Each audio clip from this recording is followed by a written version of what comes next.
नमस्कार दोस्तों, स्वागत है आपका आज के मुख्य समाचार में, जिसमें सबसे पहली बड़ी खबर में जिक्र होगा बिहार के विधानसभा चुनाव का, जिसमें इस वक्त का बेहद बड़ा और बेहद सटीक ओपिनियन पोल का नतीजा आ गया है, जो आपके अपने चैनल लेकर आया है, जिसके नतीजे भाजपा और जेडीयू की नींद उड़ा सकते हैं। वहीं ये बेहद बड़ी खुशखबरी आरजेडी कांग्रेस महागठबंधन के लिए निकल के आ रही है, और सीटों के जब हम आंकड़े आपको बताएंगे कि किसको कितनी सीटें मिल रही हैं, तो आप भी चौंक जाएंगे। ऐसे नतीजे इस बड़े ओपिनियन पोल क्या है। दरअसल दोस्तों, क्या है पूरी खबर आपको जरूर बताएंगे, लेकिन उससे पहले अगर आपको भी ऐसा लगता है कि बिहार में इस बार भाजपा और जेडीयू का सूप बड़ा साफ होने वाला है, तो आप अभी इस वीडियो को लाइक कीजिए और इस लाल बटन को दबा के इस चैनल को फ्री में सब्सक्राइब करके घंटी बजाकर कमेंट में लिखिए जय हिंद।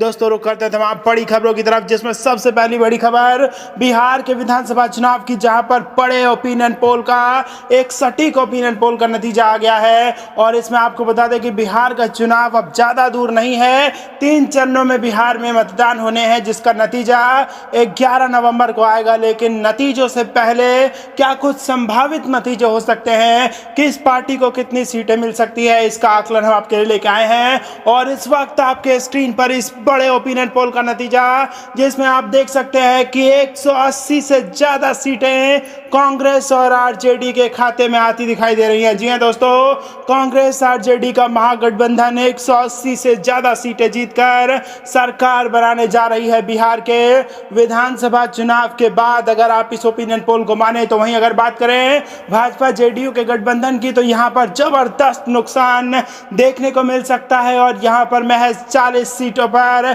सिमटने के संकेत सामने आ रहे हैं भाजपा और जेडीयू के। और अगर बात की जाए लोजपा की जो अब जेडीयू से अलग हो चुकी है पार्टी, उसका क्या रुख होगा वो अभी देखना होगा। उसके अभी आंकड़े स्पष्ट नहीं हो सके हैं, लेकिन एक बात जो तय है वो ये कि एलजेपी के अलग जाने से भाजपा और जेडीयू के गठबंधन को जबरदस्त नुकसान हो सकता है। और इतना ही नहीं, सरकार तो जानी लगभग इस ओपिनियन पोल के हिसाब से तय मानी जा रही है नीतीश कुमार की। तो दोस्तों, नीतीश कुमार के लिए बेहद बुरी खबर इस ओपिनियन पोल से निकल के आ रही है। बड़ा झटका भाजपा और जेडीयू के लिए ये ओपिनियन पोल इस वक्त आपके स्क्रीन पर है, जिसमें कांग्रेस आरजेडी महागठबंधन जीत की तरफ तेजी से आगे बढ़ती हुई यहां पर नजर आ सकती है। तो दोस्तों, यहां पर कन्हैया कुमार, राहुल गांधी, प्रियंका गांधी, तेजस्वी यादव कुछ बड़े स्टार प्रचारक के तौर पर जनता से अपने पक्ष में वोट डालने की अपील करेंगे।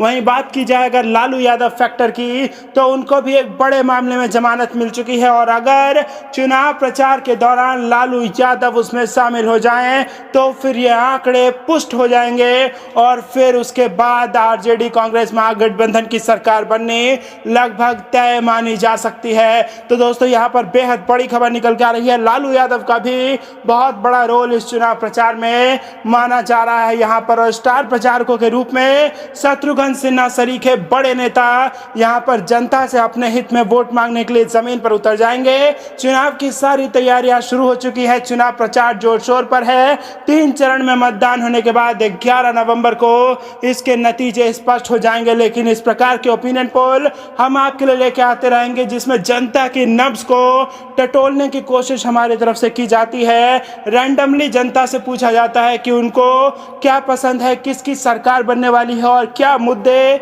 बड़े बिहार में मानी जा रही है। तो इन सब के हिसाब से जो नतीजा इस वक्त है वो कहीं ना कहीं भाजपा और जेडीयू के लिए निराशाजनक है। और बड़े मुद्दों में जो सबसे बड़ा मुद्दा भाजपा और जेडीयू को बड़ा नुकसान दे रहा है, वो है प्रवासी मजदूरों का। जी हाँ दोस्तों, सैकड़ों किलोमीटर पैदल चलने के बाद जो प्रवासी मजदूर गांव पहुंचा है, वो न केवल केंद्र सरकार बल्कि बिहार की राज्य सरकार से भी यहां पर खफा है। और बड़ा नुकसान ताजा ही चुनाव में, जो कि 2020 का विधानसभा चुनाव है, जो कि अब ज्यादा दिन नहीं है, उसी में बड़ा बदला ये प्रवासी मजदूर ले सकता है जेडीयू और भाजपा से। क्या कुछ नतीजे होंगे वो 11 तारीख को पता चलेगा, लेकिन क्या ये ओपिनियन पोल नतीजों में बदलेंगे, हाँ या ना में आप हमें अपनी राय जरूर बताइए, और कमेंट करके हमें जरूर बताइएगा दोस्तों कि बिहार के विधानसभा चुनाव के नतीजे आने के बाद बिहार का अगला मुख्यमंत्री कौन होगा। शुरू करते हैं तमाम बड़ी खबरों की तरफ। आरजेडी ने रिलीज किया कैंपेन वीडियो,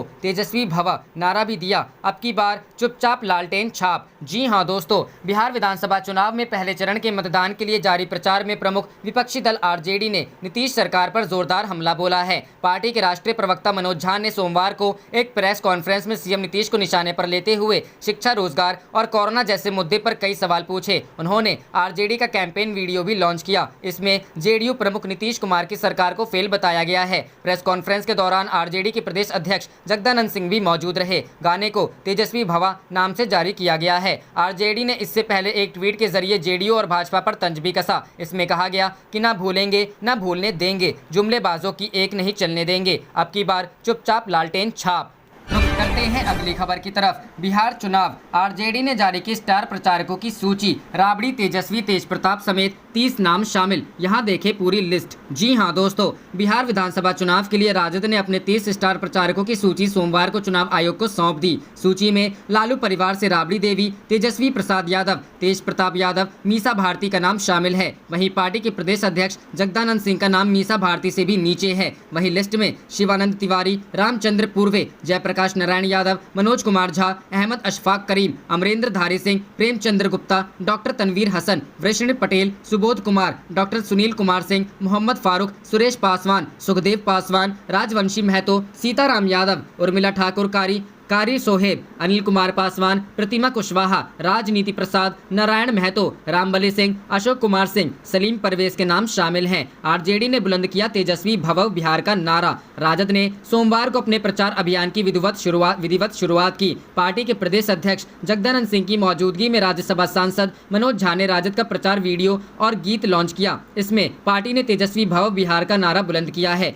गीत में मौजूदा सरकार को विभिन्न मोर्चों पर घेरने का प्रयास किया है और तेजस्वी बिहार बनाने का वादा किया है। पार्टी नेता मनोज झा ने इसे राजद का नहीं, बिहार की जनता का गीत बताया। उन्होंने कहा कि बिहार बदलाव के लिए लालायित है। कहा कि हमारी पार्टी और नेता ने इसी बदलाव का रोड मैप जनता के सामने रखा है। मनोज झा ने कहा कि 10 लाख सरकार नौकरी देने का जो वादा नेता प्रतिपक्ष तेजस्वी यादव ने किया है, उसका क्रियान्वयन सरकार बनने के 2 माह के अंदर सबको दिखने लगेगा। पहली कैबिनेट में पहला फैसला यही होगा। कहा कि कोरोना काल में पूरे देश और दुनिया ने सड़कों पर भटकते बिहारियों का दर्द देखा है। हमारा वादा है कि ऐसा दर्द फिर नहीं होगा। कहा कि लॉकडाउन के दौरान जब लोग सरकार को खोज रहे थे, तब नेता, प्रतिपक्ष और उनके दल के लोग पूरे देश में फंसे बिहारियों की मदद में जुटे थे। कहा कि बिहार में 15 साल में तमाशे के अलावा कुछ नहीं हुआ। रुक करते हैं अगली खबर की तरफ। एलजेपी सांसद के बेटे को तेजस्वी ने आरजेडी से दिया टिकट, इस सीट से लड़ेंगे चुनाव। जी हां दोस्तों, लोजपा सांसद चौधरी महबूब अली कैसर के बेटे चौधरी यूसुफ कैसर को राजद ने सिमरी बख्तियारपुर से उम्मीदवार बनाया गया है। तेजस्वी यादव ने यूसुफ कैसर को सिंबल दे दिया है। चौधरी यूसुफ कैसर सप्ताह भर पहले तेजस्वी के समक्ष राजद की सदस्यता ग्रहण की थी। पार्टी में शामिल होने के बाद से ही ये कयास लगा रहे थे कि राजद उन्हें उम्मीदवार बनाएगी। यूसुफ कैसर ने राजद ज्वाइन करने के बाद कहा था कि उन्होंने तेजस्वी यादव के साथ कदम मिलाकर चलने का फैसला किया है। वे युवा लोजपा के प्रदेश महासचिव भी रह चुके थे। एक तरफ चिराग पासवान बिहार फर्स्ट का नारा दे रहे हैं और यूथ को पॉलिटिक्स में मजबूत करने पर जोर दे रहे हैं। दूसरी तरफ उनके ही सांसद के बेटे ने चिराग पासवान की बजाय तेजस्वी पर भरोसा दिखाया है।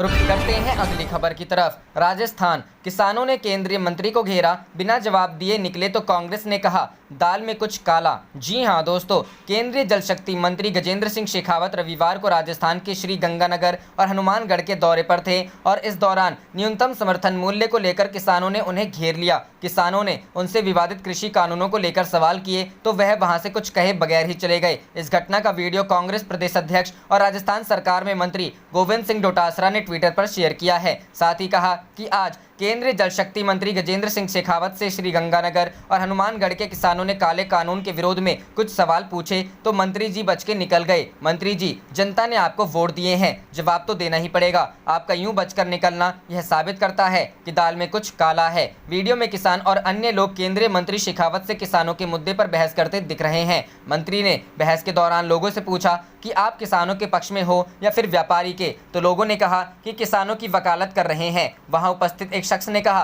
कि अगर हमें एमएसपी कहीं मिलेगा तो व्यापारी के गोदाम में नहीं मिलेगा, एमएसपी मिलेगा तो मंडी में मिलेगा। इस पर केंद्रीय मंत्री शेखावत ने लोगों को बताया कि आपके श्री गंगानगर और पंजाब के अलावा हिंदुस्तान में कहीं भी एमएसपी की खरीद मंडी में नहीं होती, व्यापारी नहीं करता है, नेफेड खरीदता है, हमारी सारी कोऑपरेटिव सोसाइटियां खरीदती हैं। अभी हमने 75,000 करोड़ खरीद की बात की, लेकिन उसमें एक भी खरीद मंडी में नहीं हुई। आप मंडी खत्म क्यों करना चाह रहे हैं? तो इस पर केंद्रीय मंत्री ने कहा कि हम तो मंडियां बढ़ा रहे हैं, हमने तो कहा कि मंडियां बढ़ा रहे हैं। इसके बाद मंत्री वहां से जाने लगे तो लोगों ने कहा कि आप भाग रहे हैं, भागिए मत। फिर मंत्री वहां से चले गए। रुक करते हैं अगली खबर की तरफ। बिहार चुनाव 2020, तेजस्वी कल रोसड़ा से करेंगे चुनाव अभियान की शुरुआत। तेज प्रताप के नामांकन के बाद होगी रैली। जी हां दोस्तों, महागठबंधन के मुख्यमंत्री पद के उम्मीदवार तेजस्वी यादव कल रोसड़ा से अपने चुनाव अभियान की शुरुआत करेंगे। समस्तीपुर के हसनपुर सीट से अपने बड़े भाई तेज प्रताप यादव के नामांकन के बाद तेजस्वी यादव चुनाव अभियान की शुरुआत करेंगे। नामांकन के बाद समस्तीपुर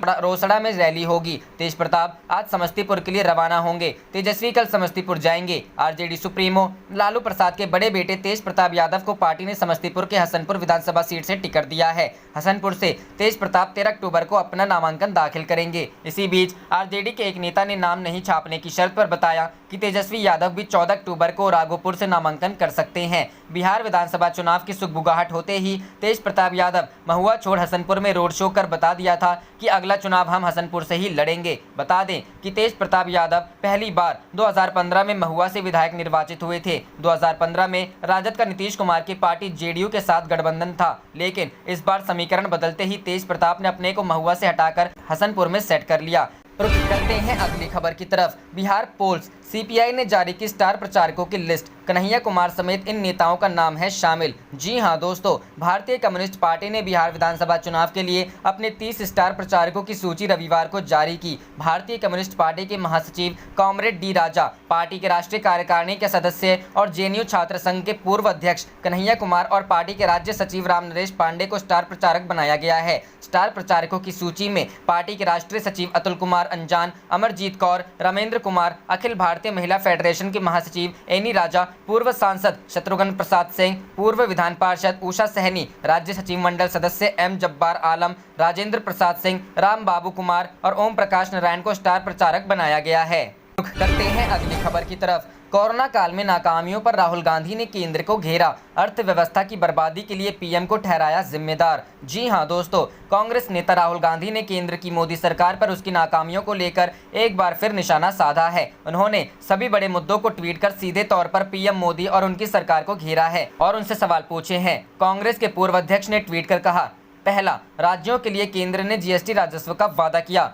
दूसरा, पीएम और कोरोना की वजह से अर्थव्यवस्था बर्बाद हुई। तीसरा, पीएम मोदी ने कुछ उद्योगपतियों को 1.4 लाख करोड़ रुपए की टैक्स माफी दी। उन्होंने अपने लिए 8,400 करोड़ रुपए 2 प्लेन खरीदे। चौथा, केंद्र के पास राज्यों को पैसा देने के लिए नहीं है। और पांचवा, वित्त मंत्री ने राज्यों से कहा कि आप कर्ज ले लीजिए। सवाल यह है कि आपके मुख्यमंत्री मोदी के लिए अपना भविष्य क्यों गिरवी रख रहे हैं। राहुल गांधी ने इस ट्वीट में उन मुद्दों को लेकर पीएम मोदी और उनकी सरकार को घेरा है, जिसकी वजह से आज देश की हालत खस्ता है। जाने से पहले आप इस वीडियो को लाइक कीजिए और इस लाल बटन को दबा के इस चैनल को फ्री में सब्सक्राइब करके घंटी बजा लीजिए। आप देख रहे थे आपका अपना चैनल धड़ाधड़ न्यूज। जय हिंद, जय भारत।